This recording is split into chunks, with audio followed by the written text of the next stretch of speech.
hvernig er best að hafa verið byrja í svona sem er gert hér? Það er mikið stefnir, ég veit það ekki. Það er líka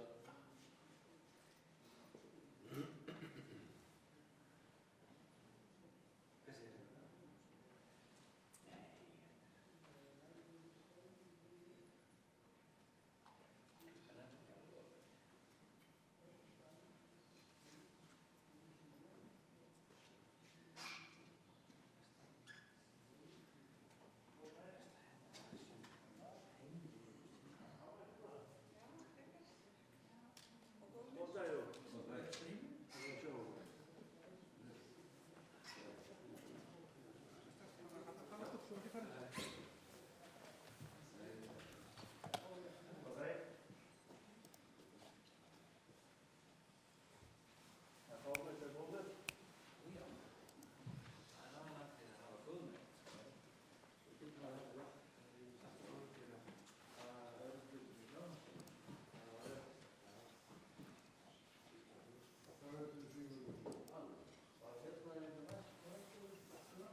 Hún fylgdi síðan með streymið alveg.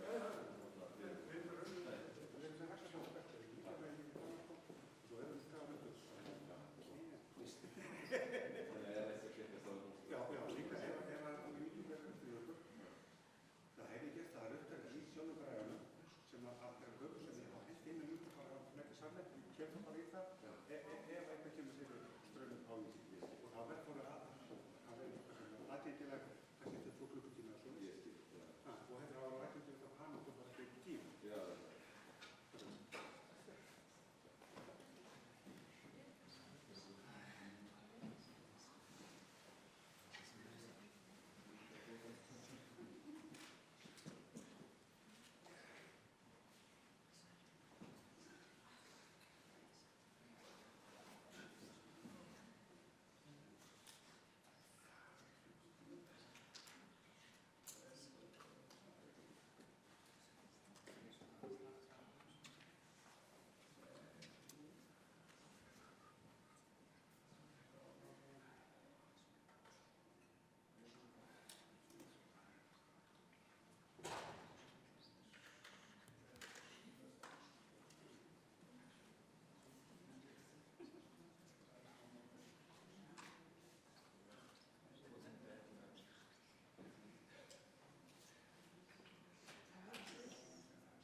Góðan daginn. Ég held að ég bjóði bara alla velkomna núna og við byrjum á þessum fundi. Jón Ólafsson heiti ég og ætla að reyna að stjórna þessu eða kynna þá sem ætla að tala og slúta þessu svo í lokin. En þetta eins og þið vitið öll kynning á niðurstöðum Rökræðukönnunar sem var unnin hér og gerð á síðasta ári á vegum forsætisráðuneytisins, Félagsvísindastofnun, Center for Deliberative Democracy við Stanford Háskóla og rannsóknarverkefnið lýðræðisleg stjórnarskrárgerð standa saman að þessari vinnu og það sem við ætlum að fjalla í dag fyrst og fremst það sem gerðist á Rökræðufundinum sem var haldinn 9. og 10. nóvember. Það að segja hvernig við sjáum viðhorf fólks sem tók þátt í þessu öllu saman, skoðanakönnun til að byrja með og síðar í Rökræðufundinum, hvernig afstaða þessa hóps sem auðvitað marktækur fyrir allan almenning, alla kjósendur, hvernig viðhorf hans til ákveðinna atriða í stjórnarskránni breytist eða breytist ekki við það að gangi í gegnum þetta ferli. Þannig að það sem við ætlum að reyna að gera í dag annars vegar að Guðbjörg Andrea Jónsdóttir mun kynna niðurstöðurnar og sýna skýrslu sem í vinnslu af hálfu Félagsvísindastofnunar. Síðan mun okkar helsti samstarfsmaður, James Fiskin, fjalla aðeins aðferðafræðina og setja það sem við erum að gera í víðara samhengi. Og svo ætlar Lawrence Lessig sem hefur unnið með okkur líka í verkefninu hjá mér og núna síðast í þessari vinnu ætlar að fjalla það hvernig sú aðferð og sú aðferðafræði að gera svona vandaða úttekt á ekki bara skoðunum fólks heldur á því hvernig skoðunum fólks þróast þegar það fær tækifæri til að kynna sér mál og setja sig inn í þau, hvaða gildi það hefur. Svo ætla ég í lokin aðeins að segja frá annarri könnun sem var gerð samhliða sem voru opnar umræður á netinu og tengist þessu lítillega. Þannig að ég vona að allir fái hér bæði átti sig á því hverjar okkar helstu niðurstöður eru en kannski skilji líka betur svona heildarsamhengi það sem við erum að gera. Og það kannski líka ágætt að segja það strax að auðvitað erum við hér að fjalla stjórnarskrá en eins og við horfum á þessa aðferðafræði að þá skiptir máli að hugsa hana í miklu víðara samhengi og það sem við erum kannski dálítið að velta fyrir okkur hér hvernig hægt að nýta þessa aðferðafræði Rökræðukönnunar í stefnumótun og í stjórnmálum miklu víðar heldur en við erum að gera núna. Þessum fundi streymt á netinu þannig að ég gerir ráð fyrir að það sé fjöldi manns að fylgjast með okkur. Ég alveg viss það. Og þeir sem ekki að gera það núna hafa tækifæri til að sjá þessa kynningu síðar því hún verður aðgengileg á vef. En þá ætla ég bara að biðja Guðbjörgu að koma hérna upp og byrja.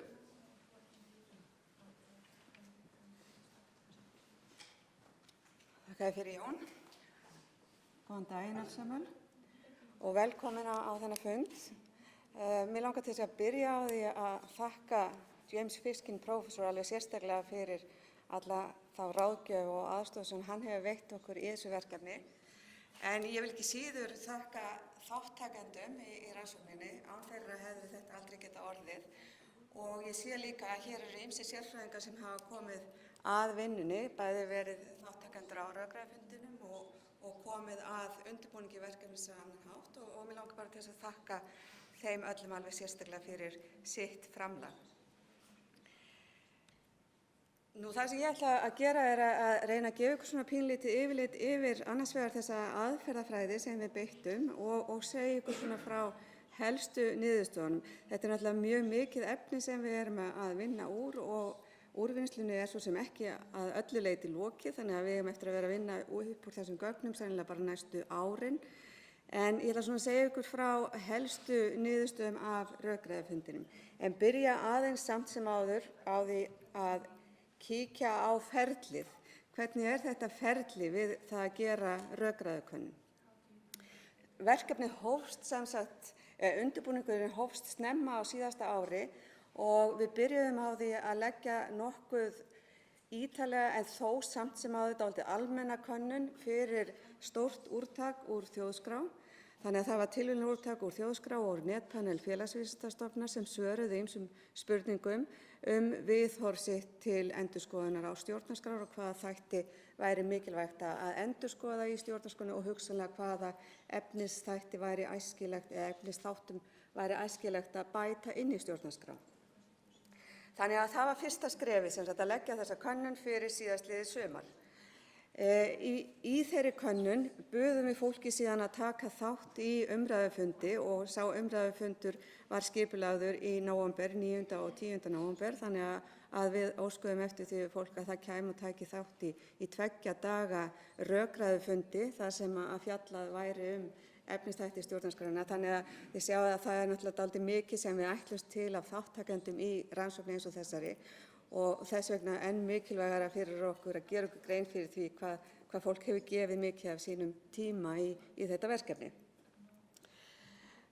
Það voru sem sagt það bil 30% af svarendunum í upphaflegu könnun sem sögðust vera tilbúin til að skoða það að taka þátt í rökræðufundinum en við höfðum hug á því að fá svona á bilinu 200-300 manns til þess að taka þátt. Þessir þáttakendur sem hefðu samþykkt að taka þátt, þeir fengu sendar upplýsingar efni, það var sem sagt tekið saman ákveðið efni, þar sem ýmsar tillögur breytingar á stjórnarskrá voru settar fram og sett fram bæði rök með og á móti þessum tilteknu tillögum. Þannig að það efni var sent til þáttakenda nokkrum dögum fyrir fundinn. Í upphafi umræðufundarins eða rökræðufundarins 9. nóvember var síðan lögð fyrir önnur viðhorfskönnun þar sem var spurt ákveðna tillögur sem að átti síðan að fjalla á fundinum. Þegar fólk var búið að svara þeim spurningalista var hópnum skipt upp á borð og þar var rætt saman efnisþættina undir stjórn umræðustjóra. Þátttakendur fengu síðan líka kost á því að leggja spurningar sem höfðu vaknað í umræðunum fyrir sérfræðinga og stefnumótunaraðila og það voru heilmargir sérfræðingar sem komu og tóku þátt í þessum panelumræðum. Í lok fundarins var síðan lögð fyrir önnur skoðanakönnun eða viðhorfskönnun sem var með sömu spurningum og lagðar voru fyrir í upphafi fundarins, þannig að það gaf okkur kost á því að skoða hvort að afstaða fólks til ákveðinna tillagna hefði breyst við það að taka þátt í umræðunum. Og síðan þessum fundi lauk, þannig að í nóvember höfum við verið að vinna upp úr niðurstöðunum og svona megnið af þeim niðurstöðum sem ég ætla að kynna fyrir ykkur hér eru niðurstöðurnar úr þessum viðhorfskönnunum en við erum enn mjög mikið að vinna efnið úr umræðunum sjálfum og það er það sem eftir að taka okkur svolítið lengri tíma að klára þá umræðu. En meginmarkmiðið og framkvæmd könnunar eða meginmarkmiðið eins og Jón var nú aðeins búinn að koma inn á áðan var að skoða, að kortleggja svolítið sýn almennings á viðfangsefni stjórnarskrárinnar. Og við vildum svona fjalla dálítið þær tillögur sem komið hafa fram eða verið í umræðunni undanfarin ár og sjá hvað fólk þætti þær tillögur eftir að það væri búið svona að heyra rök með og á móti. Þannig í upphaflegu viðhorfskönnuninni voru 2165 svarendur, þannig að það voru tæplega 50% af þeim sem við tókum í úrtaki sem að svöruðu þeirri könnun, þannig að svarhlutfallið var tæp 50%. Og þátttakendur í umræðukönnun í nóvember voru 233 af landinu öllu og við lögðum töluvert mikið upp úr því að reyna að sjá til þess að hópurinn sem að kæmi á umræðufundin endurspeglaði þjóðina alla. Þannig að við reyndum að tryggja það að það væri góð dreifing í aldri, kynjadreifing eftir menntun, búsetu og fleiri slíkum þáttum. Þannig ég ætla aðeins að segja ykkur frá því hvaða skekkjur voru svona hvað þetta varðar. En ef við skoðum fyrst hvað fólk sagði aðeins í fyrstu könnuninni í sumar, almennt hversu ánægt eða óánægt það var með núgildandi stjórnarskrá, þá sáum við að það var mjög stór hópur sem sagðist hvorki vera ánægður né óánægður. Það var 36% svarenda sem sögðu það að þau væru hvorki ánægð né óánægð. 8% voru mjög óánægð og 7% mjög ánægð. Og við höfum auðvitað líka töluverðar áhyggjur af því að það væri kannski fyrst og fremst hópurinn sem væri mjög óánægður sem væri tilbúinn til þess að taka þátt í fundinum. Þannig að við skoðum það líka svolítið hvort að það hafi verið. Nú, hvað efnisatriði í stjórnarskrá varðar og mikilvægi þess að þau væru endurskoðuð eða að sett væru inn ný ákvæði, þá þótti svarendum dómstólarnir eða efnisatriði dómstóla og mannréttindamál vera svona þeir kaflar í stjórnarskrá sem að væri mikilvægast að endurskoða. Síst þótti fólki mikilvægt að endurskoða kafla hlutverk forseta lýðveldisins. Það voru 44% sem töldu það að vera frekar eða mjög mikla þörf til að endurskoða þann kafla. En þegar spurt var efnisatriði sem ekki eru í núverandi stjórnarskrá, þá sáum við að fólk var mjög sammála það, að 90% svarenda töldu mjög eða frekar mikilvægt að kafli væri settur inn náttúruauðlindir og 84% umhverfismál.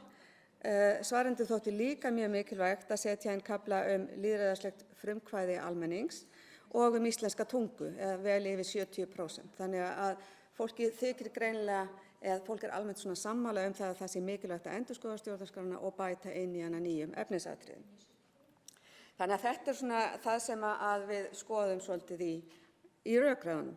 En ef við byrjum á því að skoða aðeins munin á þátttakendahópunum, ef við byrjum að bera saman fyrst aðeins viðhorfshópinn eða hópinn sem tók þátt í fyrstu könnuninni og síðan þá sem að mættu á fundinn og við reynum að bera þá aðeins saman við þýðið eða þjóðina alla.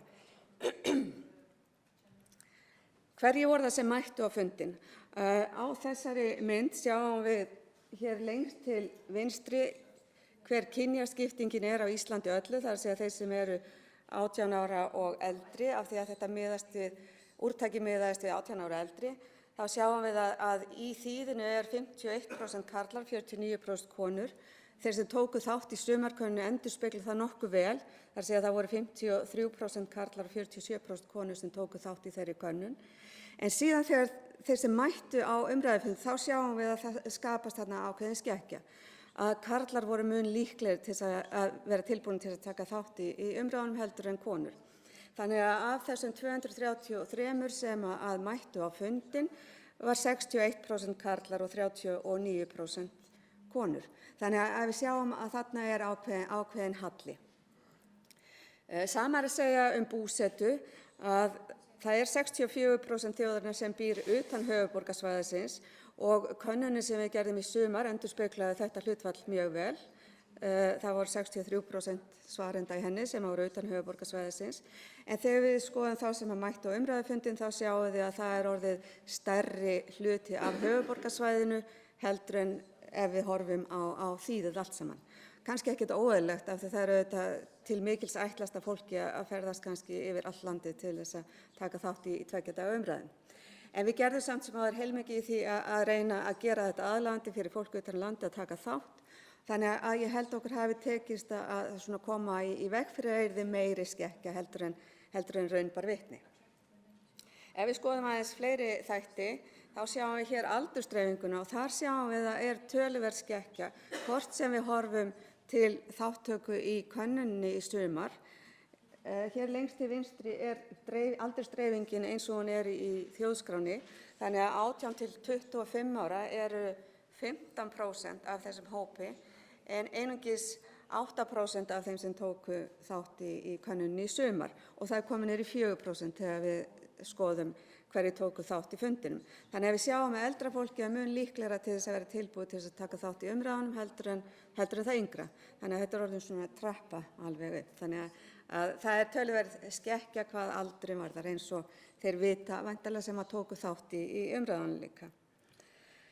Nú hvað til ráða þegar slíkt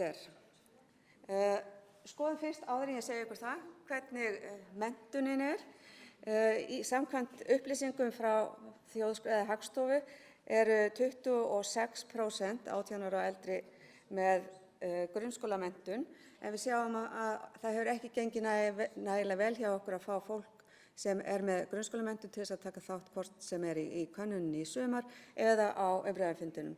Þannig að eftir því sem að fólk með meiri menntun, þeim mun líklegra það til þess að vera tilbúið til þess að taka þátt í könnunum almennt og sérstaklega að taka þátt í rökræðufundi eins og þeim sem fram fór. Við skoðum aðeins líka hvort að það sé mikil skekkja hvað pólitíska skoðanir varðar. Við vorum með spurningu hvar fólk staðsetti sig á kvarða frá vinstri til hægri og ef við skoðum fyrst svarendur í könnunni í sumar, þá voru 27% sem að staðsettu sig vinstra megin á kvarðan, 46% í miðjunni og 26% hægra megin. Og við sjáum að þegar við skoðum hópinn sem að mætti á umræðufundin, þá erum við heldur ólíklegri til þess að fá þá til þess að taka þátt sem að eru svona í miðjunni á þessum kvarða. Þeir sem eru með annarkvort lengra til vinstri eða lengra til hægri eða sérstaklega þeir sem eru lengra til vinstri eru líklegri til þess að vilja taka þátt í umræðufundi eins og þessum. Við sjáum að það 23% þeirra sem mættu á umræðufundin sem staðsetja sig hægra megin á svona kvarða en voru 26% í könnunni í sumar. Og eins og ég sagði áðan, þá hefðum við áhyggjur að það væri kannski fyrst og fremst þeir sem væru óánægðir með stjórnarskrána sem að væru tilbúnir til þess að taka þátt. Og við sjáum það hér lengst til hægri að þeir eru svona heldur líklegri. Það voru 29% þeirra sem tóku þátt í sumarkönnun sem sögðust vera óánægð með stjórnarskrá, en af þeim sem mættu á umræðufundin voru það 44%. Þannig að sá hópur sem óánægður heldur líklegri heldur en aðrir til þess að taka þátt. En við sjáum líka þarna mjög áberandi að þeir sem ekki með sterka skoðun og segja hvorki ánægðir né óánægðir, þeir eru síst líklegir til þess að koma. Stjórnmál, það segja hvað fólk kaus í síðustu kosningu. Við spurðum það í könnunni í sumar til þess að geta líka átta okkur á því hvort að það væri einhver ákveðin stuðningsmenn einhvers ákveðins flokks sem væru líklegri til þess að taka þátt í svona vinnu heldur en annars. Og það kannski ekki mjög auðvelt að átta sig á þessari mynd, en súlan lengst til dekksta súlan sýnir hverjar niðurstöður voru í kosningunum 2017 og síðan næsta súla sýnir hverju þá sem tóku þátt í könnunni í sumar og síðan þá sem mættu á umræðufundin. Þannig að við sjáum þarna lengst til vinstri að stuðningsmenn Framsóknarflokksins, það voru 11% sem Framsóknarflokkurinn fékk í kosningunum, en 8% þeirra sem mættu á umræðufundin sögðust hafa kosið Framsóknarflokkinn í kosningunum 2017. Sem ekkert mjög mikil skekkja, en við sjáum þannig aðeins meiri skekkju hjá stuðningsmönnum Sjálfstæðisflokksins að þeir eru heldur ólíklegri til þess að taka þátt á umræðufundinum. Það 16% þeirra sem voru á umræðufundinum sem sögðust hafa kosið Sjálfstæðisflokkinn. En við sjáum hins vegar líka áberandi þarna að þeir sem að styðja Pírata voru langlíklegasti til þess að taka þátt.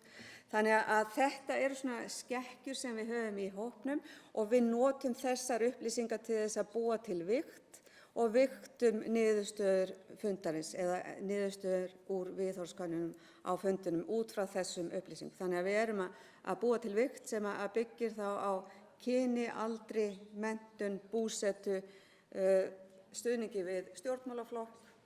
Þannig að það notað til þess að tryggja að svörin endurspegli sem best þjóðina alla. Og hvaða áhrif hefur vigtin? Við sem lögðum áherslu á að gera þetta til þess að þetta svörin væru góð lýsinga á viðhorfum Íslendinga allra, en ekki bara þeirra sem að mættu. Þannig að skoðum aðeins hvaða áhrif það hefur. Hér spurning sem að vigtin hefur töluvert mikil áhrif á. Og hér spurningin sem við erum að skoða, ákveðið hlutfall kjósenda á að geta lagt fram þingmál eða þjóðarfrumkvæði. Ef við skoðum niðurstöðurnar úr því, þá það fyrir fundin 58% sem eru fullkomlega mjög eða frekar sammála þessari fullyrðingu og ef við vigtum ekki gögnin þá sjáum við að það er mjög lítil breyting, að það eru þá 59% sem eru sammála þessari fullyrðingu eftir fundinn, en þegar við höfum vigtað og tekið tillit til þess að konur, ungir Íslendingar, íbúar á landsbyggðinni og grunnskólamenntaðir hafa kannski aðeins önnur viðhorf þarna heldur en aðrir, að þá sjáum við að breytingin verður þannig að fyrir fundinn er það 49% sem eru sammála þessari fullyrðingu að ákveðið hlutfall kjósenda ætti að geta lagt fram þingmál, en eftir fundinn er 59%. Þannig að einstaka tilfellum hefur vigtun töluvert mikil áhrif á það hvaða niðurstöður við erum að setja fram. Í öðrum tilfellum þar sem þessar breytur ekki að hafa svona mikil áhrif, þá er nánast engin breyting. Og hér sjáum við til dæmis spurningar þar sem vigtun hefur lítil sem engin áhrif. Fyrri spurningin er: forseti kjörinn með raðaðri kosningu, kjósendur raða frambjóðendum í forgangsröð sem tryggir að forseti njóti stuðnings meirihluta kjósenda. Þarna eru 31% fyrir fund og 52% eftir fund sem eru sammála þessu, þannig að við sjáum að það er töluvert mikil breyting á viðhorfum svarenda við það að taka þátt í umræðunum, og þessi breyting er alveg óháð því hvort við erum að vigta niðurstöðurnar eða ekki. Þegar við erum búin að vigta þetta þá er þetta 38% og 56%. Og sama er að segja spurninguna: völd forseta eiga að vera minni en nú er, þannig að hann geti ekki haft bein áhrif á löggjöf eða aðrar ákvarðanir stofnana, að þarna breytir litlu hvort við vigtum niðurstöður eða ekki. Þannig að þetta fer svolítið eftir því hvort að viðhorfin tengist þessum þáttum þar sem að skekkja var í svarendahópi. Þannig að þetta er bara svona til þess að segja ykkur pínlítið hvernig við setjum þessar niðurstöður fram. En nú ætla ég að segja ykkur aðeins frá umræðu, eða þar að segja hvernig viðhorfin breyttust eða breyttust ekki við að það voru umræður þessi málefni. Og þetta eru þeir 6 þættir eða 6 efnisþættir sem voru teknir fyrir á rökræðufundunum í nóvember. Það segja fyrst embætti forseta Íslands, landsdómur og ákæruvald Alþingis, ákvæði breytingar á stjórnarskrá, þjóðaratkvæðagreiðslur og þjóðarfrumkvæði, kjördæmaskipan, atkvæðavægi og persónukjör og loks alþjóðlegt samstarf og framsal valdheimilda. Og byrjum á að skoða aðeins embætti forseta Íslands. Þarna voru nokkrar tillögur sem voru ræddar í tengslum við forsetaembættið. Fyrst sjáum við þarna óbreytt aldursskilyrði eiga að vera forsetaframboð. Dökka súlan sýnir hversu hátt hlutfall er mjög eða frekar sammála, fullkomlega mjög eða frekar sammála þessari fullyrðingu, og við sjáum að það er 64% sammála þessu fyrir fundinn, en eftir fundinn er þetta komið niður í 53%. Og það voru heilmiklar umræður það hvort að þetta aldursskilyrði ætti að vera eða ekki, og í umræðunum kom svolítið fram að fólk fór svona að velta fyrir sér hvort að hugsanlega væri verið að mismuna fólki pínlítið þarna út frá aldri, að það væri kannski ekki eðlilegt að vera að setja þessi skilyrði. Þeir sem væru komnir með kosningaaldur 18 ára, að það væri kannski eðlilegt að þeir ættu þá að geta boðið sig fram.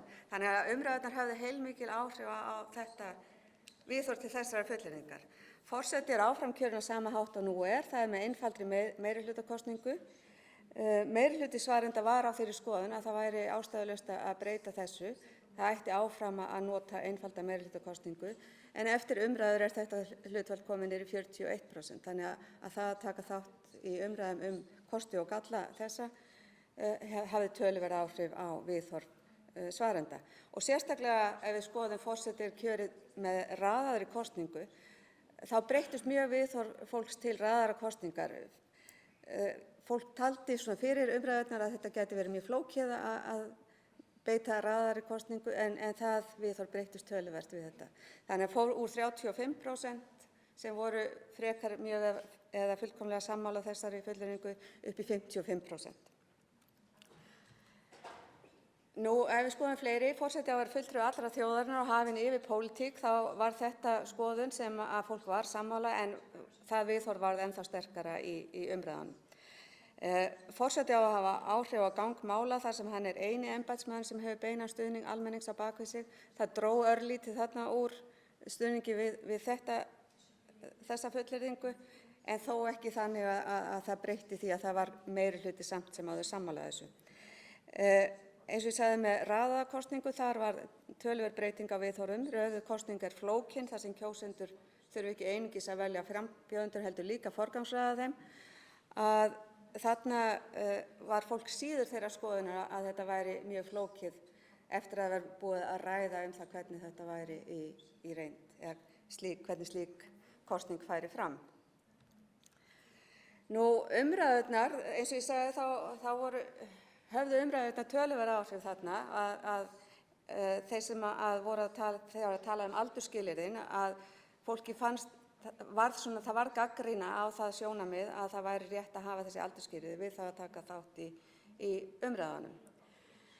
En algengast var að fólk var þeirra skoðunar, eða algengustu rökin sem voru nefnd, að kjósendur þyrfti að treysta kjósendum til þess að velja sér forseta og að sá hæfasti væri valinn.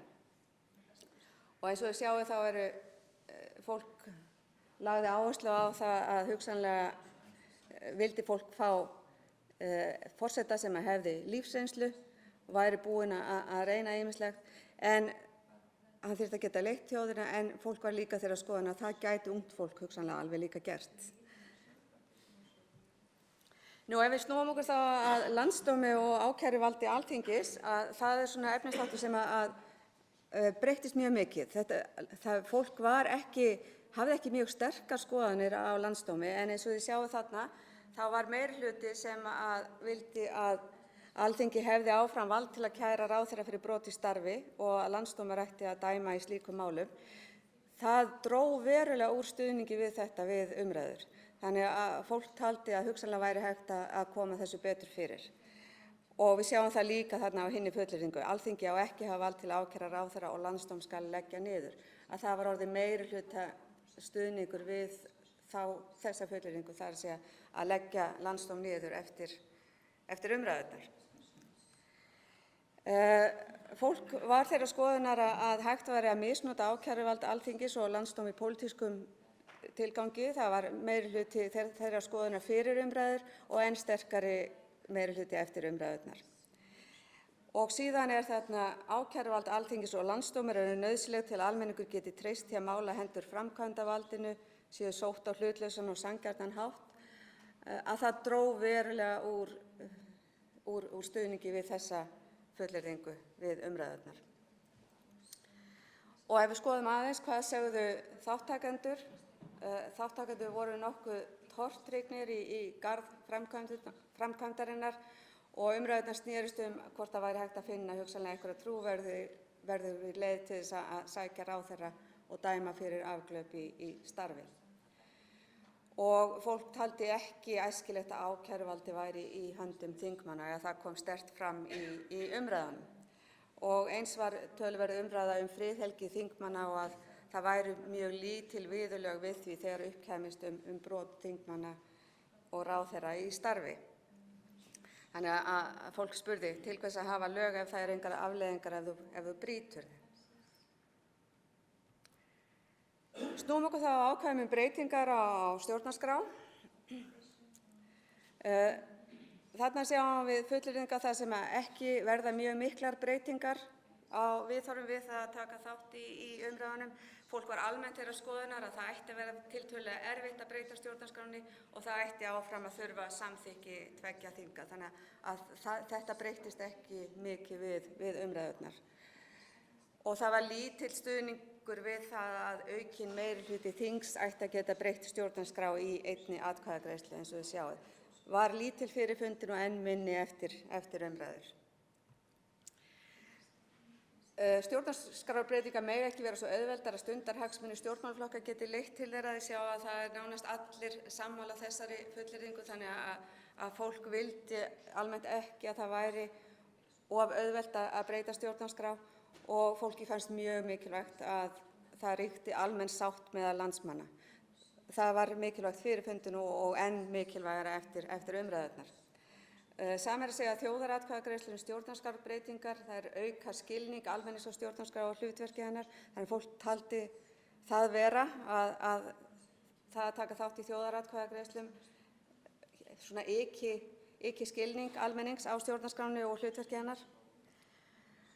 Og ef við snúum okkur þá næst að þjóðaratkvæðagreiðslum og þjóðarfrumkvæði, þar sjáum við töluverðar breytingar á mörgum efnisþáttum eða mörgum tillögunum. Niðurstöður þjóðaratkvæðagreiðslna eiga aðeins að vera bindandi þegar meirihluti er 2/3 eða meira. Það var meirihluti þessarar skoðunar fyrir umræðurnar og reyndar var meirihluti ennþá eftir að búið var að ræða þessi mál, en hafði samt sem áður dregið nokkuð úr. Síðan sjáum við þarna breytingu þar sem að verður töluvert mikið breyting. Almenningur á að geta knúið fram þjóðaratkvæðagreiðslu almenn málefni, ekki aðeins nýja lagasetningu. Það var þannig 57% voru sammála því fyrir fund að almenningur ætti að geta knúið fram slíka þjóðaratkvæðagreiðslu, en það hefði dregið verulega úr og var komið niður fyrir helming og niður í 44% eftir umræður. Þjóðaratkvæðagreiðslu má halda hvaðina. Fólk virtist gera sér almennt grein fyrir því að það væri kannski ekki æskilegt og ekki mögulegt að halda þjóðaratkvæðagreiðslu hvað sem er. Þriðjungur var sammála því fyrir umræðurnar, en það var ekki nema 22% sem að taldi það að fólk ætti að geta farið fram á þjóðaratkvæðagreiðslur hvað sem er. Og síðan niðurstöður þjóðaratkvæðagreiðslna eiga aðeins að vera ráðgefandi, að það var greinilegt að fólk taldi mikilvægt að þær væru ekki einungis ráðgefandi. Og það var reyndar bæði fyrir umræðurnar það og líka á eftir sem að það var. Meirihlutaræði er mikilvægur hluti þingræðis. Það getur verið ólýðræðislegt ef minnihluti þingmanna getur haft afgerandi áhrif með því að knýja fram þjóðaratkvæðagreiðslu. Þarna var meirihluta sammála þeirri fullyrðingu fyrir fundinn en var komið niður í 47% eftir. Það var sett fram þarna fullyrðing að undirskriftalistar almennings raski störfum þingsins og dragi úr skilvirkni. Fólk var nú almennt ekki þeirrar skoðunar að það ætti við rök að styðjast. Ef við snúum okkur þá að kjördæmaskipan, atkvæðavægi og persónukjöri, þá sáum við töluverðar breytingar á viðhorfi til tillagna kjördæmaskipan og persónukjör. Þarna sjáum við fyrst kosningar til þings og sveitarstjórna eiga áfram að miðast við flokkslista, en þó leyfa persónukjör í auknum mæli.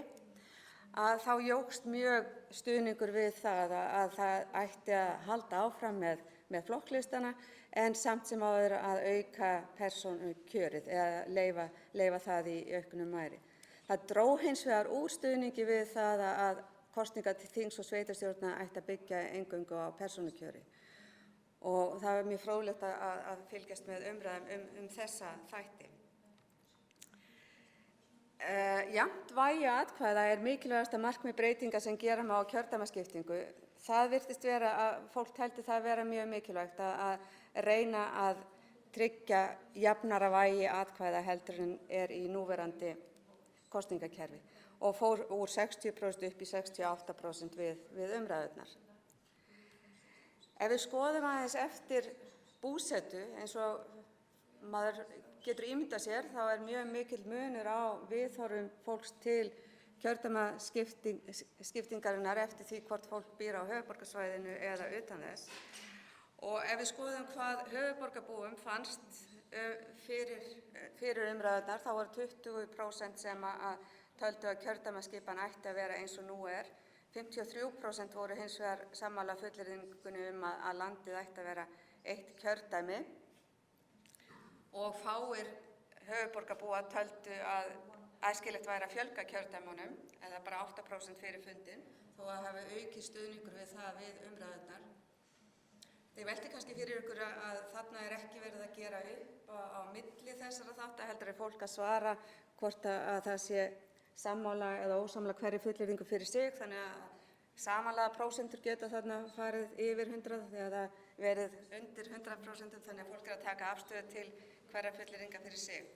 En þarna sjáum við líka þennan mikla mun sem er á viðhorfum höfuðborgarbúa og þeirra sem búa utan höfuðborgarsvæðisins. Það voru samt sem áður ekki nema 38% þeirra sem voru utan höfuðborgarsvæðisins sem að töldu fyrir fund að kjördæmaskipan ætti að vera eins og hún er núna, en jókst mjög stuðningur við það fyrir fundinn. Það voru 36% sem að töldu æskilegt að fjölga kjördæmunum fyrir umræðurnar, en var komin niður í 19%, þannig að greinlegt að fólk taldi kannski æskilegra eftir að hafa tekið þátt í þessu umræðum að það væri betra að halda sig við núverandi kjördæmaskipan heldur en að vera að fjölga kjördæmunum. En það var líka mun fleiri sem að voru þeirra skoðunar að fólki utan höfuðborgarsvæðisins að landi ætti kannski að vera eitt kjördæmi eftir að búið var að ræða það, þó að sé samt sem áður ekki með 30% rúm.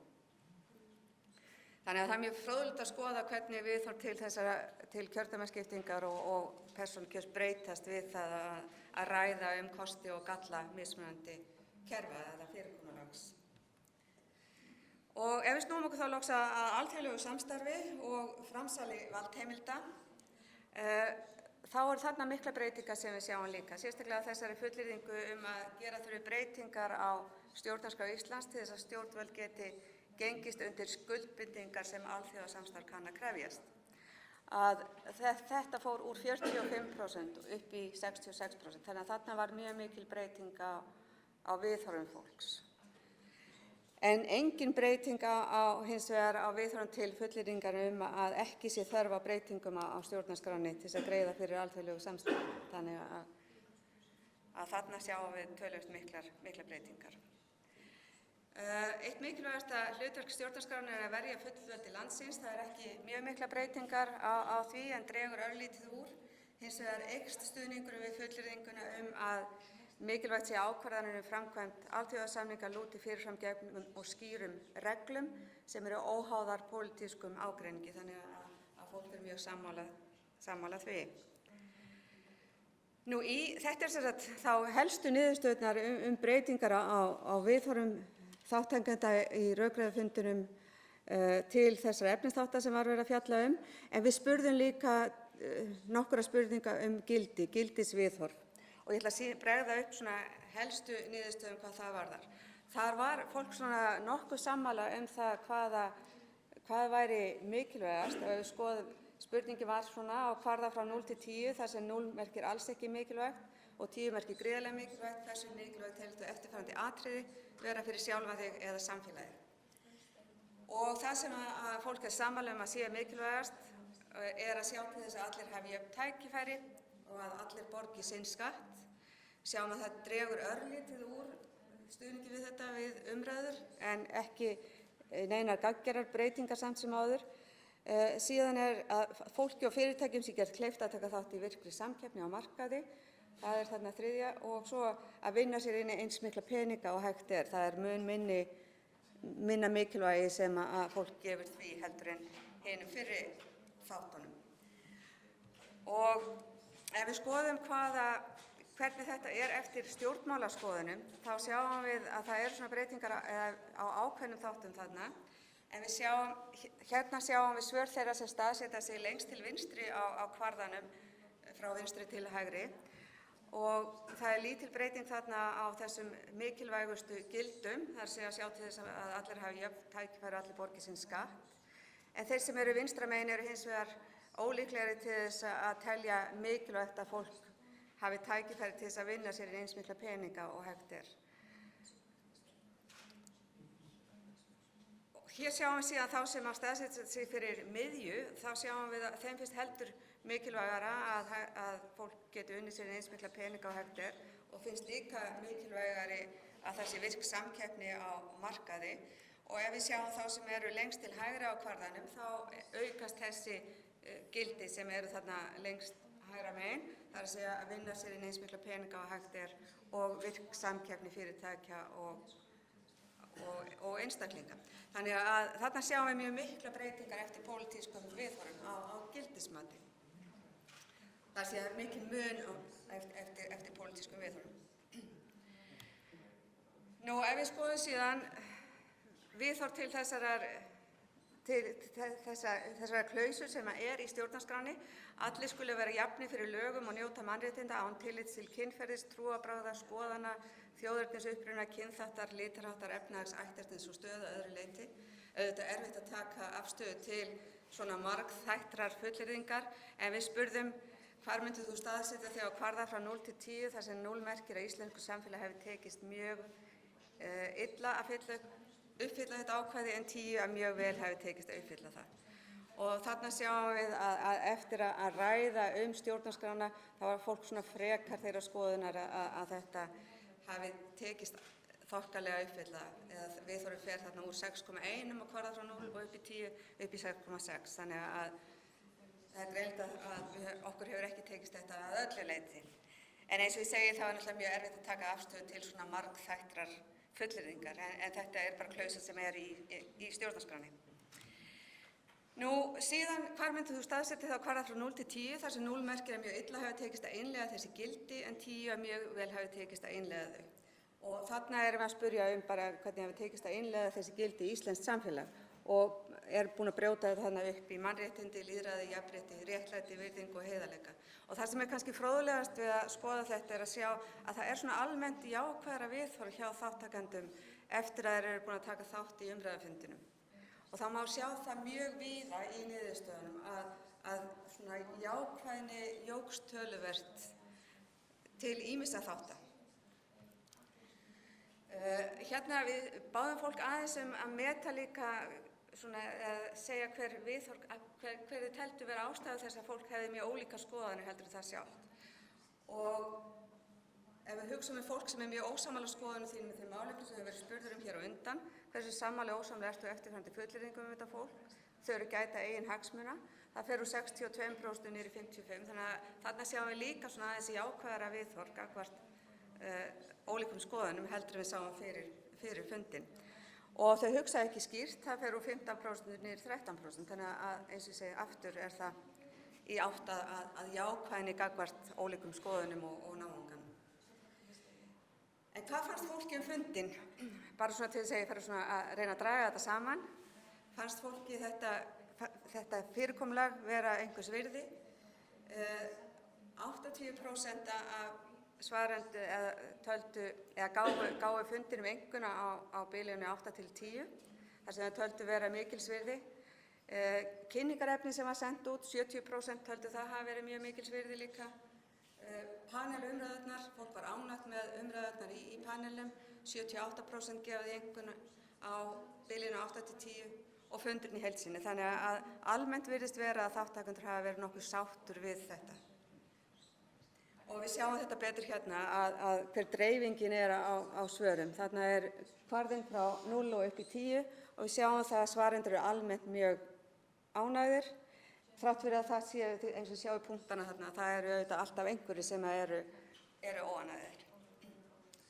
En við vorum mjög glöð að sjá þetta og fannst það skipta miklu fyrir okkur að fá þessa niðurstöðu til þess að svona aðeins að meta það hvort það væri æskilegt fyrir okkur að halda áfram á þeirri braut að nýta svona rökræðukannanir í rannsóknum. Loks voru hér spurningar umræðustjórana og svona upplifun fólks af fundinum. Umræðustjórinn sá til þess að allir fengi tækifæri til að taka þátt í umræðunum. 98% voru sammála því. Allir í hópnum mínu tóku jafnan þátt, 72% voru sammála því. 4% segja að umræðustjórinn hafi stundum reynt að koma eigin skoðunum á framfæri og hafa áhrif á umræðuefnið, en það er auðvitað mjög rík áhersla lögð á það í svona aðferðum að umræðustjórinn segi ekki frá sínum skoðunum, heldur en hans hlutverk er fyrst og fremst að fá fram viðhorf þeirra sem að taka þátt í umræðunum. En umræðustjórinn sá til þess að ólík sjónarmið væru rædd, það var 93% sammála því og hópa umræðu náði vel yfir mikilvæg sjónarmið sem tengdust umfjöllunarefninu, það er 95%, og svo loks ég kynntist fólki sem er ólíkt mér í ólíkri stöðu og með önnur lífsgildi. Þannig að flestir voru sammála því.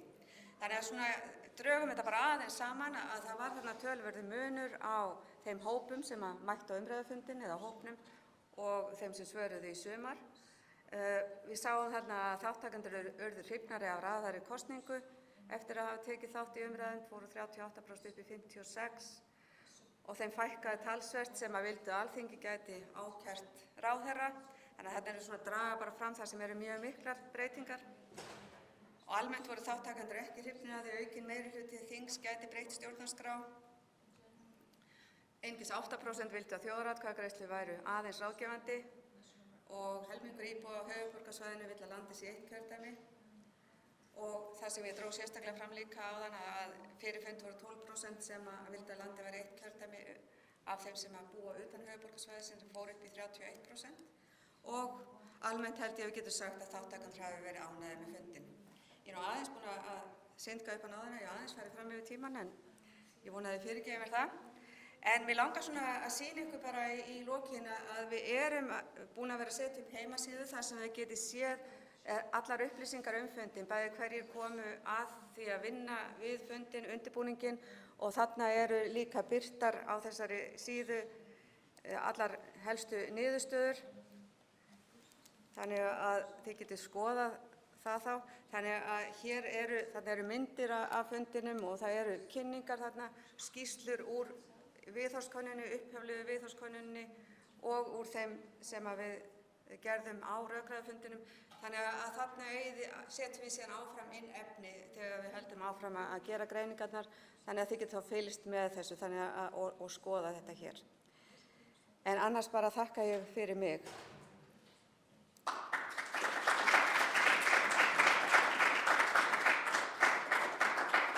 Geymum við ekki spurningar þangað til síðar? Jú, þetta bara. Já. Takk fyrir, Guðbjörg. Ég held að allir fyrirgefa og fórst fram yfir því þetta var mjög ítarleg og skýr yfirferð. Vonandi allir átti sig vel á þessum niðurstöðum og hvernig þetta er gert núna. En eins og Guðbjörg nefndi þá hefur mjög mikilvægur hluti þessa verkefnis verið samvinna við Jim Fiskinn og Center for Deliberative Democracy við Stanford Háskóla. Og ég mætti kannski segja að það er alveg ómetanlegur stuðningur. Bæði hefur Fiskinn fylgst með öllu ferlinu og veitt okkur ráðgjöf alla þætti þess sem við erum að gera, unnið með okkur í að undirbúa rökræðufundinn og hugsa bæði kynningarefni og spurningar, hann og hans aðstoðarmaður. Og þar að auki að þá finnst mér rétt að segja frá því að hann hefur gefið alla sína vinnu í þessu verkefni og hefur komið hingað í tvígang á eigin kostnað og kostnað sinna miðstöðvar. Þannig mér langar að biðja Jim aðeins að koma hérna og kannski setja þetta sem við erum að gera í aðeins víðara samhengi. Ég ætla að setja upp á skjáinn heimasíðu Center for Deliberative Democracy. Það er ekkert verra að sjá hana því að sjá að hér er einmitt minnst á okkar verkefni. Jim, if you would.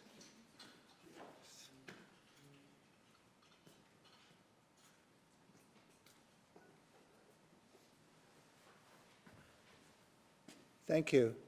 It's such a pleasure to be here on this important occasion, revealing the results of this effort. And it's been such a great pleasure to work with Andrea and Jan. I mean, the team from the University of Iceland is so very competent that it made everything very easy. Very easy, but this is really an historic breakthrough event in deliberative democracy. So let me say a few words about the broader context of these results, because there are so many results that you may not realize just how significant this is. So what is the point of doing this kind of project?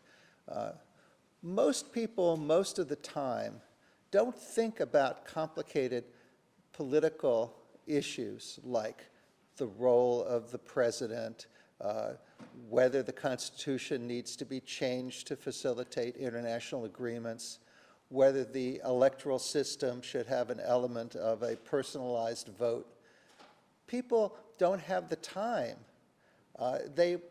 Most people spend their time at their jobs, worrying about their families and other such things. They don't have the time to delve into these questions in detail. They may have an impression of these issues from sound bites and headlines or some conversation with a friend or something on their Facebook news feed, but they don't focus on them. And if they do, they don't tend to get the competing sides of the argument because most people are now in their own filter bubbles or they have their own media sources that they consult.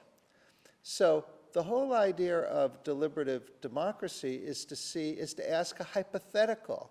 what would the people think if they could really engage in a civil discussion, an evidence-based discussion with diverse others so that they could think about the competing arguments and the competing points of view and get their questions answered.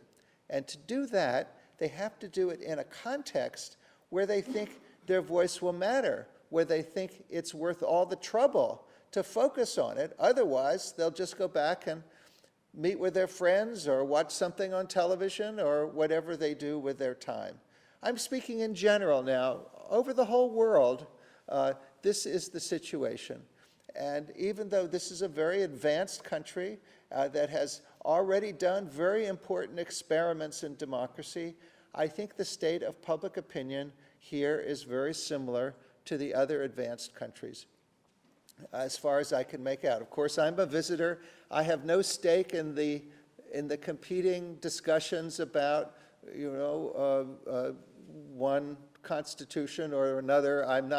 I'm just a social scientist who was asked to offer help for a way of consulting the public on some very specific issues that the Parliament and the government seem to be interested in. So the agenda of very specific issues was actually very broad and ambitious. It didn't cover everything, but it covered quite a lot.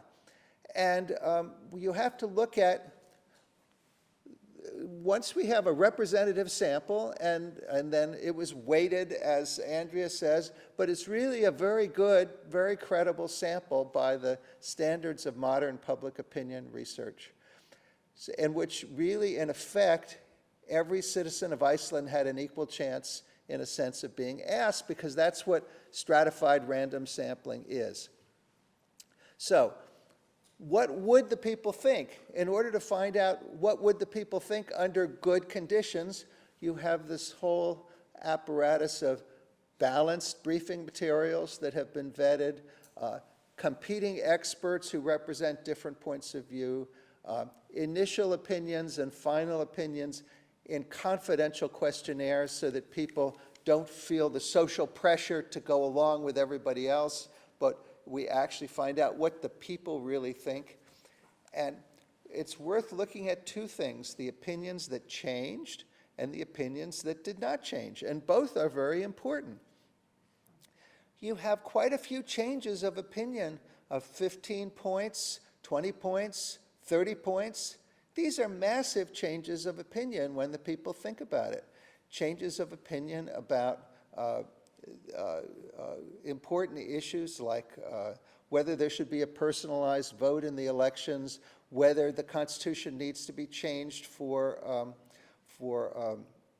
to facilitate international agreements and clarity in the methods for that, whether the electoral system needs to be changed, whether the court of impeachment should be maintained in the current role or it should be changed. These are big things and big changes. And then there are things that didn't change. Now, why should we listen to the things that didn't change? Well, remember, most people come into the process when they take the first survey. Most people have not thought in depth about them. Some people have, of course, but most people have not. And for those people, their answer is largely an impression of sound bites and headlines. And then it's tested in the deliberative poll against the best arguments people who, on the other side, can offer. And so if it's tested and then it comes out the same, it's not really the same. It has more of a basis in reasons behind it, as people see that the reasons supporting it are stronger than the reasons that were offered for changing their view. And so it becomes a considered judgment, just like the judgments that have changed.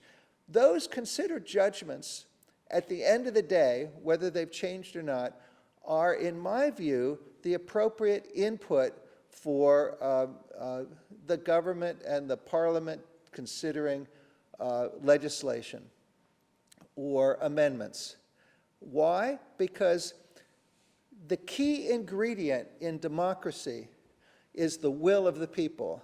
And most of the time, most people aren't thinking enough about the issues to really formulate the will of the people for the reasons that I've mentioned. They don't pay attention. They don't spend the time to become informed. Now, some of my colleagues in political science around the world have the view that that means they're stupid, that the public's incapable. No, not at all. The public is not stupid. We have done 110 of these projects now in 30 countries around the world. Developed countries, developing countries. The public, in our experience in these 110 projects, the public is very smart. It's just most of the time they may not seem smart because they're not paying any attention because they think their voice doesn't matter.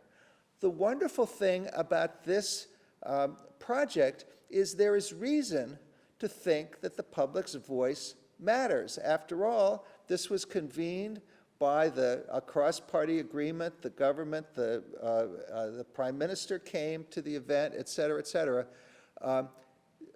as part of the preparation for the parliament considering some specific, discrete changes to the Constitution. I don't know what they're going to do with the results, but my advice would be listen to the people, because it's a lot of effort has gone into making sure that the people have really thought about what they said in this event. And so if democracy means anything, they should listen to the people. And if so, they will set an example for other countries around the world that are considering how to bring the people into the process. Democracy is actually under threat in many places around the world because it appears to offer deadlock and division, doesn't appear to deliver on the promises of really that everybody has for rule of the people. So some people say, well, why bother? Why not have just technical experts make decisions? Or why not have benevolent dictators? And you can see this process in many countries. I won't mention which ones, but those of you who read the news will see it's pretty obvious. I think instead, democracy should be embraced, the people's views should be listened to, and I hope that this whole effort, for which I congratulate the University of Iceland for taking the intellectual lead and doing all the work to make it really happen, that this whole effort should eventuate in some changes that the people will approve based upon the views that have been expressed in this important project. And if so, believe me, it will be viewed all over the world, because all over the world there are efforts of various kinds to do this, and this is the kind of rigorous, scientifically based public consultation that I think sets the example. So I'm very privileged to have been a part of this collaboration. Thank you.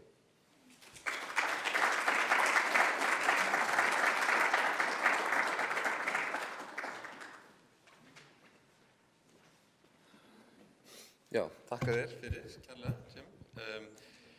Lawrence Lessig, sem prófessor við Harvard-háskóla, hefur líka verið tengst þessari vinnu töluvert og Larry hefur verið hérna á Íslandi oftar en einu sinni. Hann eyddi hérna allan tíma haustið 2016, var hérna heilt misseri og kynnti sér sérstaklega stjórnarskrármálin hér. Og hann hefur líka skrifað töluvert ógnir lýðræðisins, sem Jim minntist nú hérna aðeins á. Og mér langar að biðja hann að koma hérna og kannski aðeins spjalla við okkur það og þau atriði. Larry.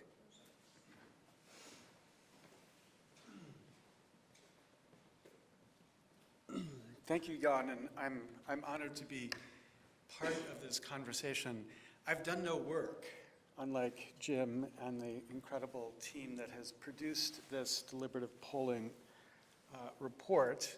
I've done no work, but I've been rewarded by having a chance to spend the worst week weather-wise here in Iceland, so I'm grateful for that. But I just want to emphasize 2 points that Jim has made, because I think it's really important to place those points in the broader political context of Iceland. I, for many years, have been an admirer of the eager willingness to innovate in Iceland around questions of constitutional democracy. And I have been inspired by the steps that have been taken in Iceland to frame a constitution and to make it part of the constitutional democracy. But I think it's important to distinguish between that effort and what is being reported on today, because this is a different and equally important innovation in democracy. Because whatever your view is about the Constitution in Iceland, the new Constitution in Iceland, or the old Constitution amended in Iceland, we should be able to look at what has been reported today as yet another example of Iceland's innovating in ways to make democracy make more sense. Because what we know about democracies around the world, as Jim has indicated, is that everywhere in the world, people's perception is that democracy is failing. And one reason people perceive that is that increasingly around the world, people are being placed into ideological bubbles and convinced that people on the other side are crazy. And as they experience that, and as they see governments increasingly incapable of delivering, they are increasingly skeptical of this promise of self-government through democracy. And that has created an enormous need to innovate in processes to make democracies work better. Now, some countries respond by shutting down democracy, by embracing authoritarian trends, or by creating technocratic elites who don't care much about what the people think. And there are many people who think that's the only option, because they have very little faith that the people actually could contribute anything to the project of democracy. But I think that what experiments that, like the ones reported on today, demonstrate is that in fact people are very good at processing the questions of democracy if given the right opportunity. You know, if you think about the questions that people are asked in the context of this deliberative poll, they're very different from other kinds of questions. There would be no reason to have a deliberative poll about people's attitudes about theoretical physics. You could sit down with people at the beginning of that poll and they'd have no idea about theoretical physics at the beginning. You could have an elaborate deliberation, and at the end they still would have no understanding of theoretical physics. Because theoretical physics is, for most of us mortals, way beyond our capacity. And at the other extreme, there's no reason to have a deliberative poll about our preferences for ice cream. Like, you can tell me as much as you want about how much you like chocolate. I like mint chocolate chip, that's it. I'm not gonna move on that view, because that view is mine and it's not open to persuasion. But what's so significant in these results is to see complicated ideas of constitutional and political process where the attitudes of people shift dramatically because of a conversation.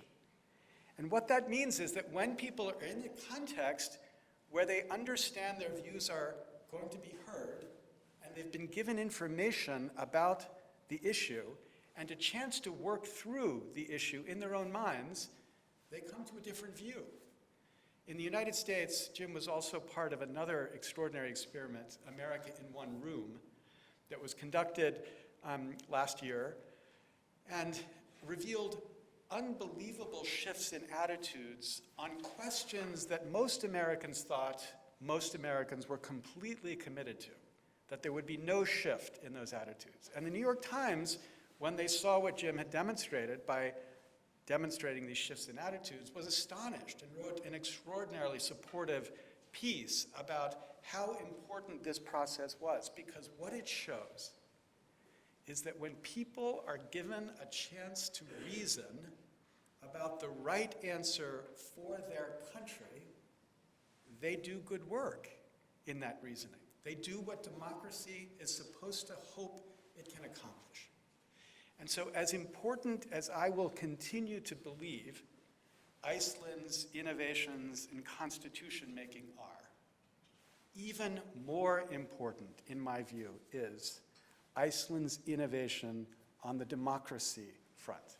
And if this government is remembered for anything, I expect it will be remembered most for beginning the process of institutionalizing a way to bring the people's views into the government in a more regular and informed manner than is presented by the standard polls conducted by political organizations or the reactions of people uninformed by the facts. So I hope all of us can walk out of this meeting celebrating what's been added to the extraordinary work that Iceland's been doing, not as a way of creating tension or frustration with problems that exist and will continue to exist, but as pointing in a direction, not just for Iceland, but I hope for democracies around the world, about how to make democracies around the world function better. So thank you again for allowing me to participate, and thank you for what you're doing to help the world see how democracy could work better. Thank you.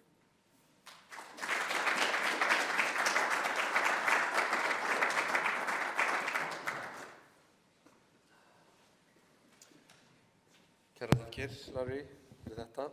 Við förum nú að ljúka þessum fundi. Mér langar stutt samt að nefna eitt atriði áður en við hættum, eins og Guðbjörg minntist á þegar hún byrjaði á sinni kynningu, að þá eru niðurstöðurnar sem við erum að vinna með í þessari rökræðukönnun miklu meiri en svo að það sé hægt að klára allt sem er þessa könnun að segja í dag. Og það var líka safnað, það voru ritarar sem störfuðu á hverju borði á rökræðufundinum. Það eru til mjög umfangsmiklar heimildir umræðurnar sem fóru þar fram. Það voru teknar upp allar umræður. Og þetta eru gögn sem skipta líka miklu máli, þó að þau séu ekki partur beinlínis af þessari tölfræði sem verið að sýna hér í dag. Það skiptir máli að geta sagt eitthvað það hvers vegna viðhorfsbreytingar verða eða hvers vegna það verða ekki, séð hvernig rökræðurnar fara fram, hvernig skoðanaskiptin eru, á hvers konar rökum þátttakendur skiptast og svo framvegis.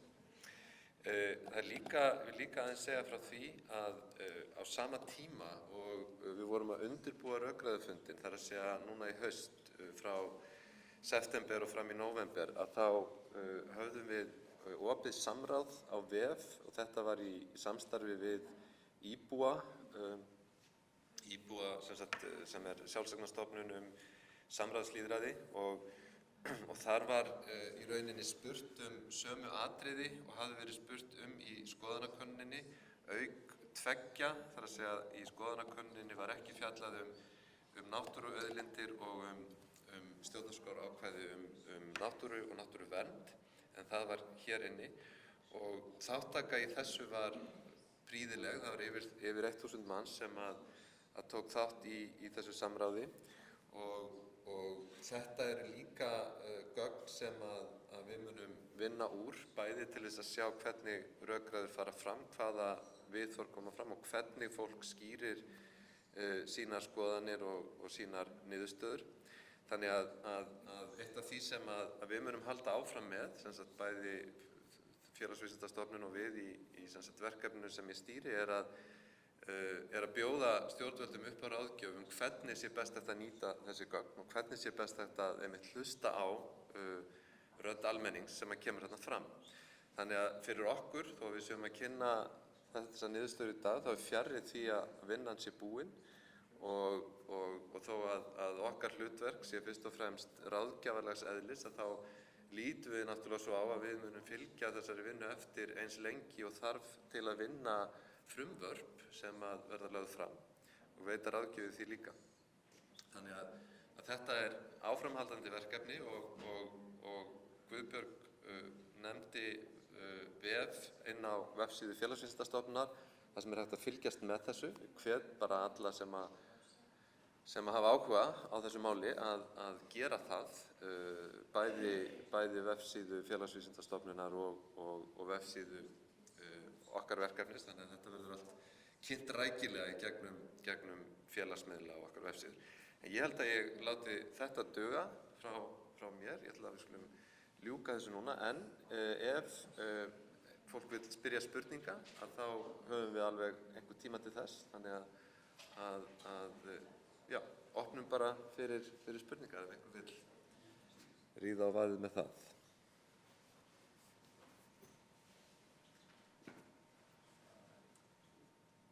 Já, Sigurður? Má ég spyrja á ensku? Já, svo er þetta ekki segja hvernig þú ert það? Yeah, hello, I want to thank you very much for your tremendous input and also your dedication in the project of making a new or revised constitution of Iceland, and also for the input for all the political matters. But I have a short, I wrote it down because my English is not so good.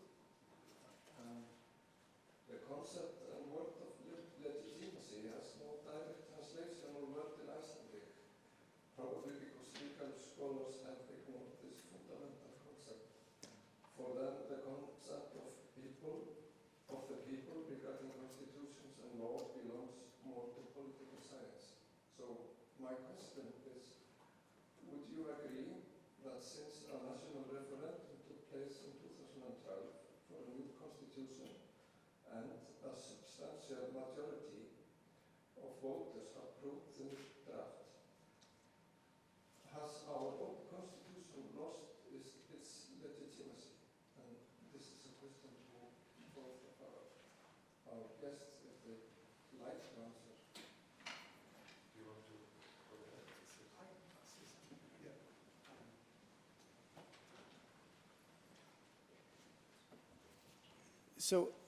So I've actually been quite vocal on this question, and I've framed my opinion conditionally.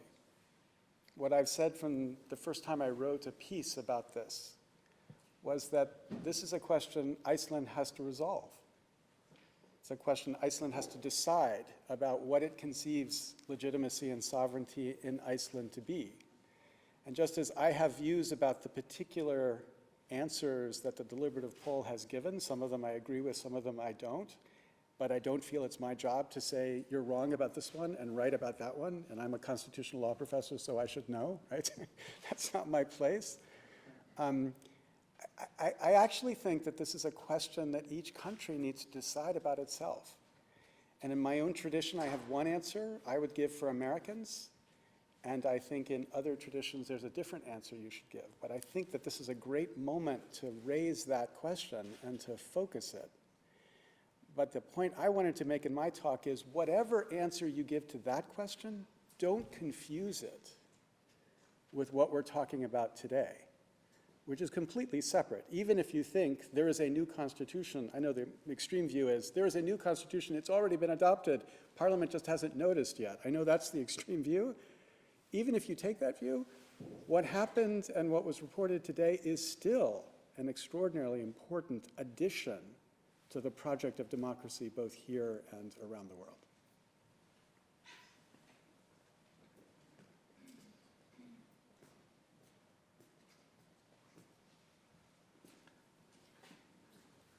So, and I agree with Larry. Look, I myself come from a country that is being torn apart by very fundamental political divisions. And we did the recent American deliberative poll as just a small effort to try to see what the whole country, America in one room, what the whole country could think if they could talk to each other about some of the issues that divided them, some of the very extreme issues that divided them. Similarly here, there is a very deep division, but it's not for me to offer my opinion about that division, except to say that deliberation involving everybody, in effect, this project was Iceland in one room, talking to each other under conditions of mutual respect and civility. Initially, you could see quite a lot of tension between the two sides. And some people had copies of the proposed new Constitution. Some people had copies of the old Constitution. And they were waving them at each other, or they were looking to at the proposals and to see what was in one proposal or another. We asked people in this event to think about the merits of specifics about the role of the president or the electoral system or international agreements or any of the topics, and not to decide based upon one constitution or the other, but the arguments about what would be the best solution, in the hope that if people actually talk to each other, that might heal some of the division and suggest a way going forward without solving the bigger issue being this conflict between, and the history that you point out. So I can't take a position on the constitutional legality and moral legitimacy of these competing viewpoints. What I can say is that, as Larry pointed out very thoughtfully just now, I think if the Icelandic people are to resolve this conflict, it would be a good thing to try civil, mutually respectful deliberation about it, where they actually listen to each other, because you're all going to have to live on this island together. So maybe we set an example, and this project might be a helpful step, not a solution, just a helpful step forward. And so that is our hope. Thank you.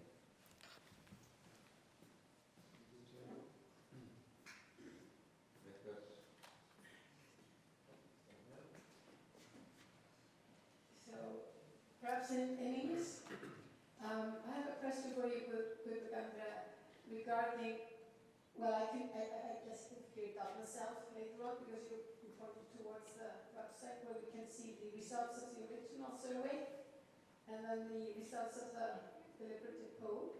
But kind of quickly, just for the sake of curiosity, and maybe there might be others wondering here in the room today. If you look at the final results of the deliberative poll on these main questions, how different are they from the initial answers in the original poll?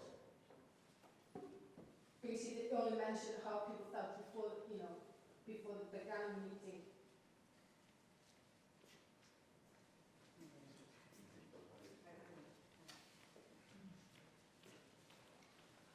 Shall I try to answer it in English? Well, it's fine. Well, she can also translate. So.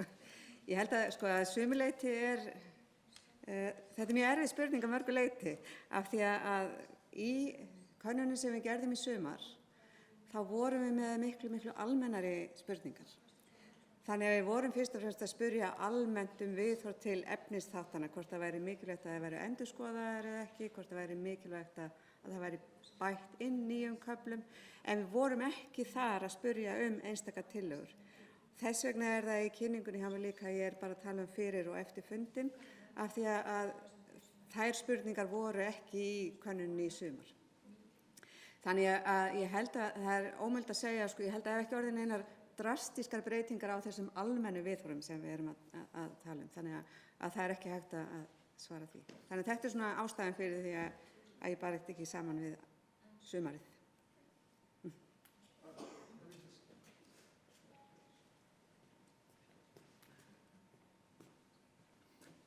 If you look through the results, you will see a number of cases where there were changes of 15 points, 20 points, 30 points. These are very big changes on very consequential issues.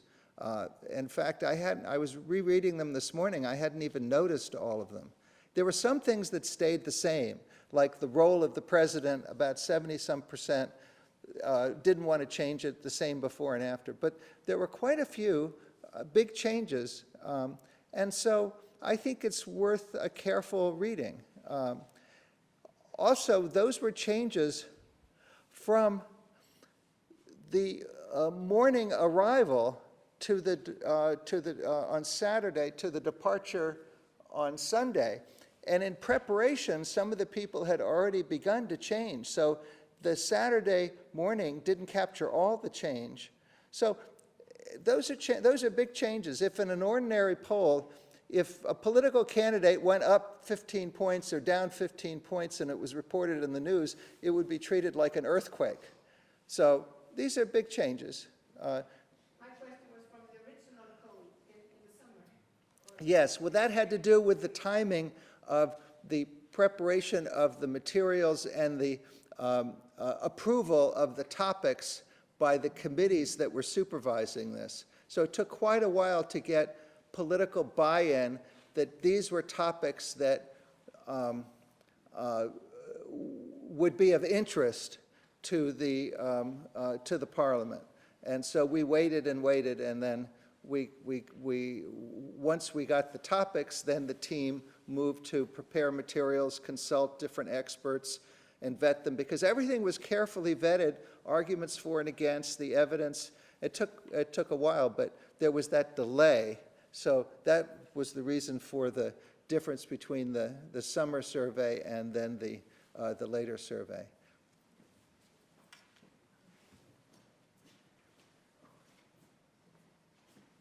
I just think that maybe I should add a bit, sort of explain what I was explaining to Stephanie, that it was not possible really to compare the results from the summer survey to the deliberative poll, because of the original survey had very general questions about people's attitudes, so we didn't have the exact proposals in there. That's why we can't really tell if there was a change from the summer or from the original survey about that.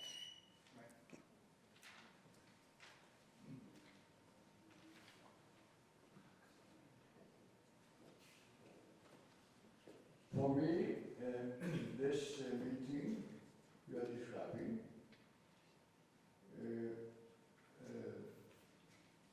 there was existing a big pink elephant. Supposedly, the idea was to consult the people about, well, I would imagine what they found most important in the question of constitution. And I think that in the heart of most people, those things are things like that we will have complete control democratically of the natural resources. But for some reason it seems to have been decided to not to have this issue discussed. For me then, the result of this work produces what I would say half-truth. This is a half-truth about the will of the people when it comes to the Constitution. I think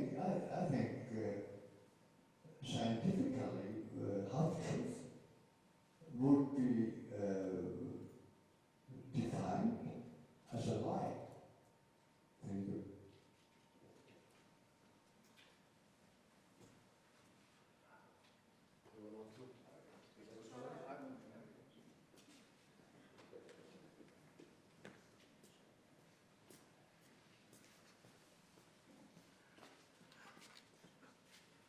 You can only deliberate on an agenda that has been prepared, arguments for and against, a lot of research, a lot of background briefings. Otherwise, people are just offering opinions. This was the agenda we were given for possible change. It's not a half-truth on those topics. I think those topics are important, but they're not all the topics. I say, do another deliberative poll on any additional issues you like, but prepare it carefully, prepare it in a balanced way. I'm all for more deliberation, not less. This is what we were offered. I think the issues are certainly important, but it's far from everything that needs to be done. In this country and in other countries, there are other countries where they're doing this kind of thing repeatedly. I think that in the Icelandic case, it would be great to do another one on that topic or any other. I'm sure if this group here deliberated about all the important topics, there would be an additional list. I have no doubt the one you mentioned is of extreme importance. But it has to be properly prepared, and the premise is somebody is going to hopefully do something with the results. So beyond that, the question's outside my purview. Maybe Jan can say something about it.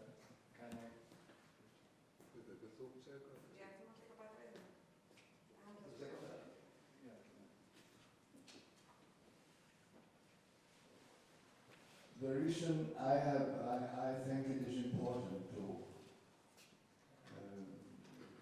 get the whole truth, but not the half truth, is that the government is present in the place, the Prime Minister, and now they go to their home in the Parliament, and they indicate that now they have very good basis for their idea of a constitution because they consulted the nation. And that is the bad thing about this. They will keep on with the lie that they work on the basis of taking into account the interest of the people in the world, in the country.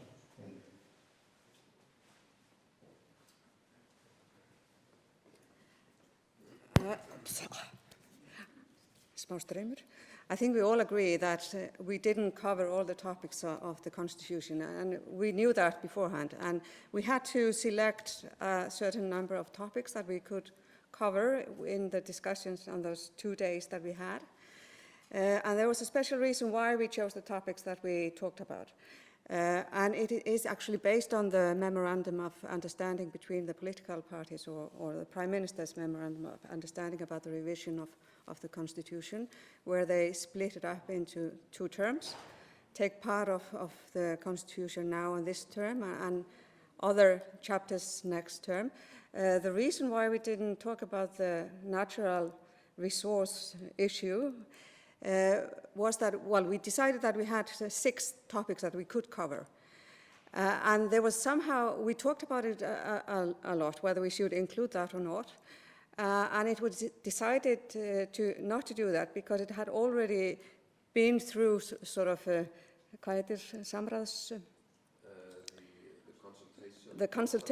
open consultation process, the natural resource chapter.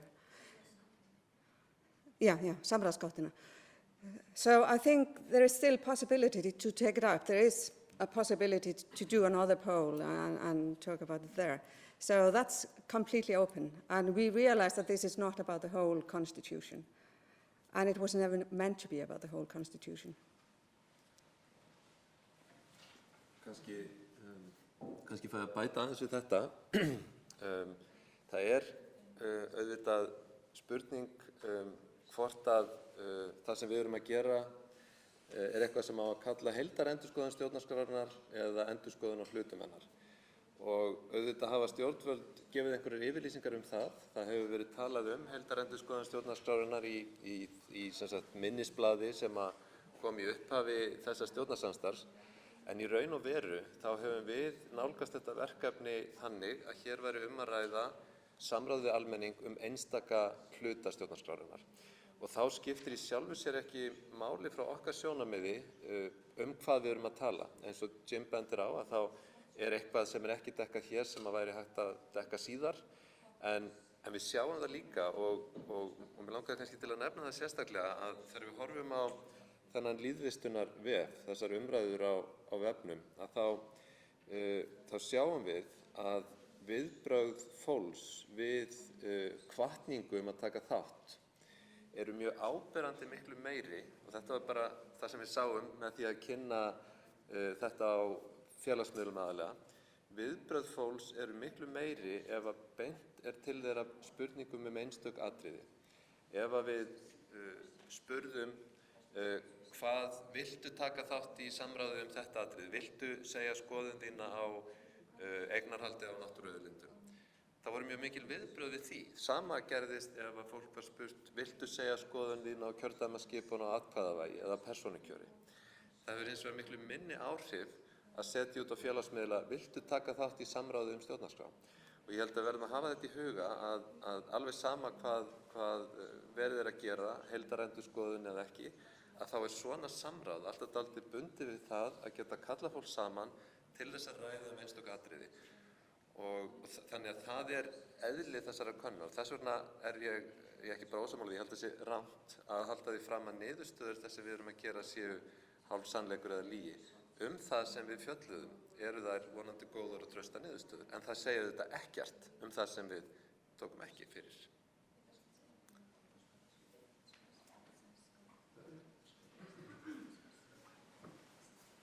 I just wanted to add sort of on this note, but I really admire deliberative polling, and of course I admire every effort that we do in Iceland to deepen our democracy.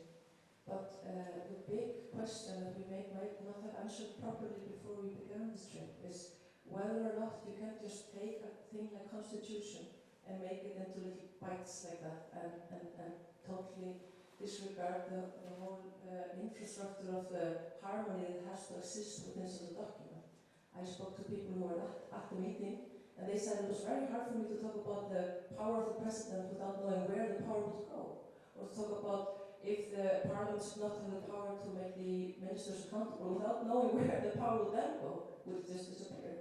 So the problem that I think is very eminent in the question is that if we take it apart like that and allow for different people to discuss different parts without ever thinking of the inner harmony such a document has to have to create the peace and the total life of the document, we might be jeopardizing another democratic really important value. So in a scientific manner, I totally agree that the results are true for what they were asked, but you have to also ask the big questions of whether constitution is a good place to start pulling things apart like that, where you have different powers that need to be found in different places, and whether you are actually confusing the matter rather than making it less complicated.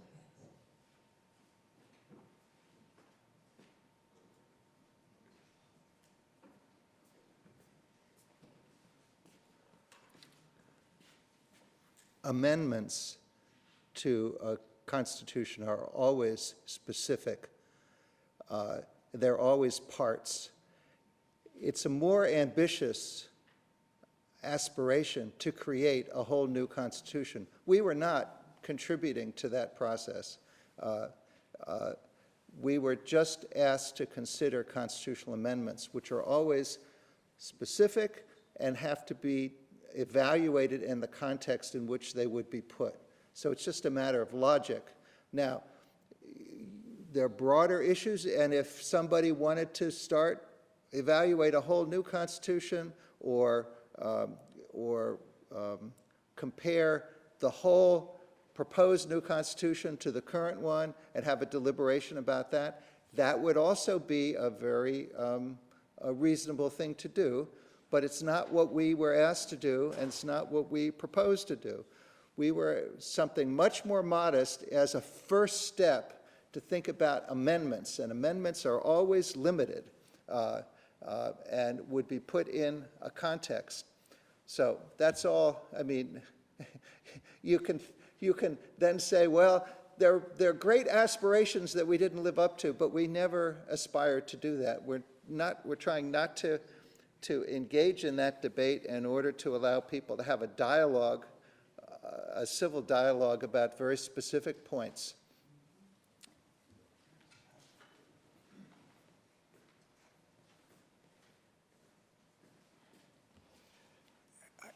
I want to try to bridge these two comments a little bit because I think there's more to be said on each side.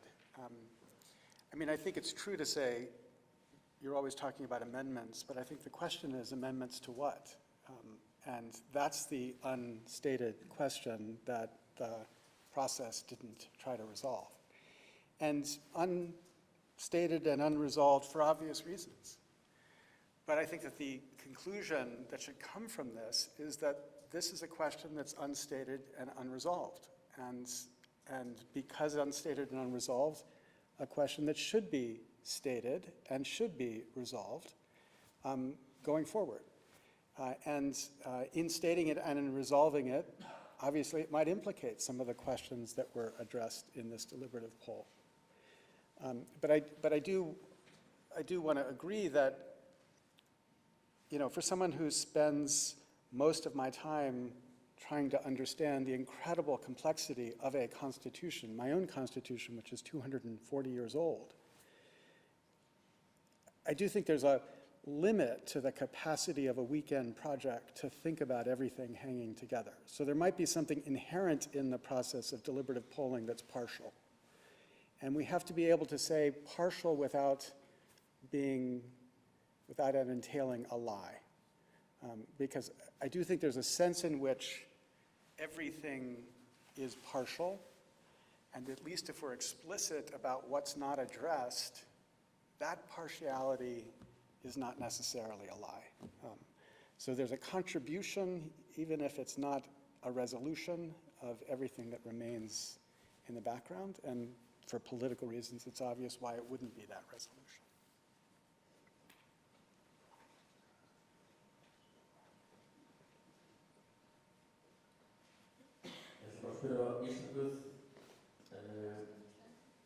Í betra Íslandi og í samráðsgögninni, það var spurt náttúru og auðlindir.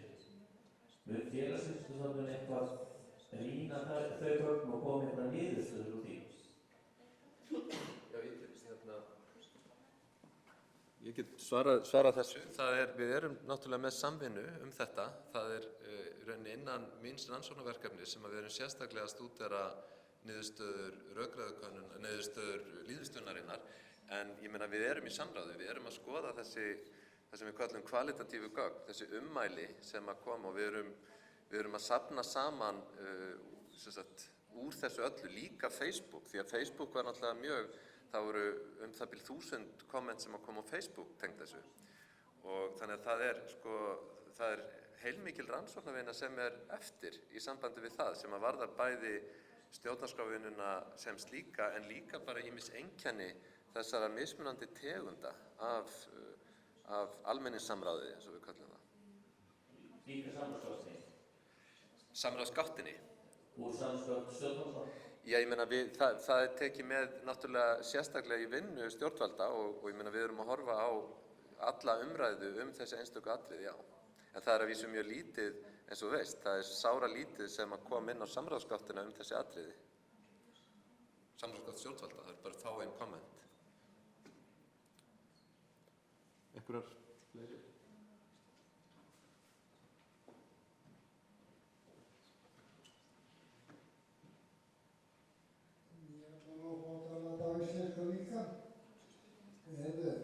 Róm var ekki byggð á einum degi. Mér skilst þetta ganga allt á hratt fyrir sig.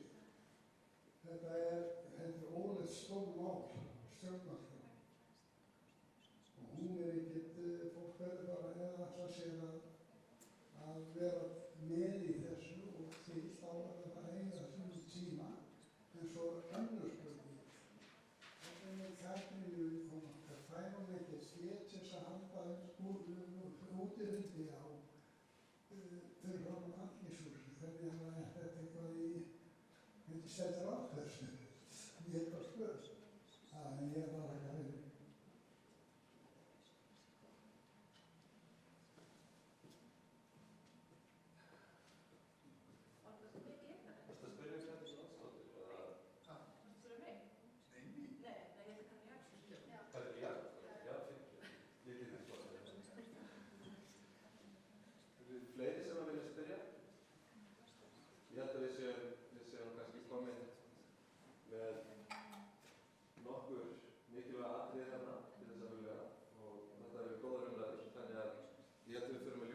fundi. Þannig að ég vil bara endurtaka þakkir mínar til James Fiskinn og Lawrence Lessig fyrir að vera með okkur hérna og fyrir stuðninginn og til Guðbjargar fyrir skýrsluna og yfirferðina og bara endurtek það að það sem við erum að gera er fjarri því að því sé lokið og það verður hægt að fylgjast með því á vefsíðu og annar staðar. Og svo kannski rétt að ég endurtaki líka þakkir til þáttakendana í fundinum. Það er náttúrulega margir þeirra sem eru hér voru þáttakendur í Rökræðufundinum og ég held að við séum öll saman það að hvað annað sem hægt er að segja þetta allt saman, þá tókst sá fundur alveg ótrúlega vel. Og ég held að eins og kom nú reynda fram hjá Guðbjörgu að lang flestir þeirra sem þar fóru mjög ánægðir og við sjáum líka almennt og það er í samræmi við það sem að gerist að þetta tækifæri til þess að hitta fólk sem hefur andstæðar skoðanir við mann sjálfan er mjög mikilvægt og því miður að þá er eitt af því sem er að gerast í okkar lýðræðissamfélögum er að fólk sem hefur andstæðar skoðanir að tala minna og minna saman og bara það tækifæri að ná saman fólki sem er andstæðingar en getur samtala saman og skilið hvort annað betur, það hefur gríðarlega góð áhrif, við sjáum það. Þannig að því sögðu þá held ég bara þakka öllum fyrir þátttökuna og við skulum gefa þeim gott klapp.